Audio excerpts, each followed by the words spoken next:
Pour l'étude des sciences, il existe de nombreux supports tiflodidactiques produits par la Fédération nationale des institutions pour aveugles et l'Institut pour aveugles de Milan. Il s'agit d'albums d'animaux, de livres monographiques avec texte en braille et images tactiles sur l'histoire du pain, de l'huile, du miel, de la laine, des pommes de terre, etc.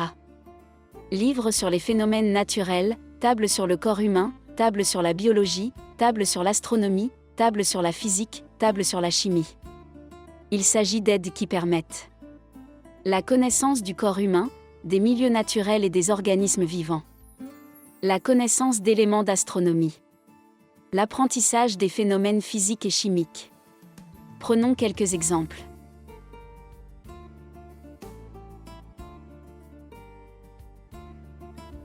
Pour l'étude des animaux, il existe des albums qui couvrent les différents types d'animaux, mammifères, insectes, reptiles, oiseaux, vertébrés et invertébrés, voire des planches individuelles.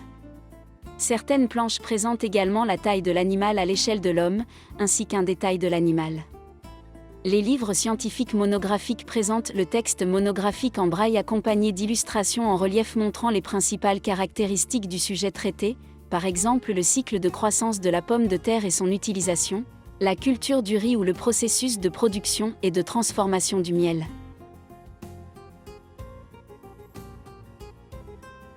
Pour l'étude du corps humain, il existe de nombreuses planches en relief représentant des organes et des appareils, tels que l'appareil respiratoire et l'appareil digestif.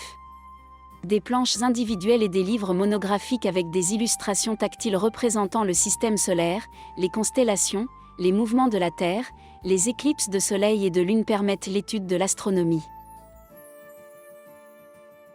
Pour l'étude de la biologie, il existe différentes planches en relief, telles que celles représentant la composition du sol, les différents types de racines et les parties des cellules. Pour la physique, nous trouvons des tableaux qui permettent d'étudier les leviers, le mouvement, la propagation du son, la réflexion de la lumière, ainsi que l'étude du mouvement et des forces. Pour la chimie, en revanche, il y a le tableau périodique des éléments et quelques collections de tableaux en relief représentant de nombreux concepts, notamment la différence entre solution et mélange, les atomes, le diagramme des orbitales et les modèles. Le diagramme des orbitales et les modèles de molécules. Enfin, le matériel tactile autogénéré est essentiel à l'étude des sciences pour les concepts pour lesquels il n'existe pas d'aide tiflodidactique, mais aussi pour les concepts pour lesquels il existe déjà une aide structurée, car pour favoriser l'apprentissage de sujets complexes, il est important d'offrir à l'élève un mode de représentation différent en créant des tableaux tactiles grâce à l'utilisation de différentes textures, matières et objets concrets.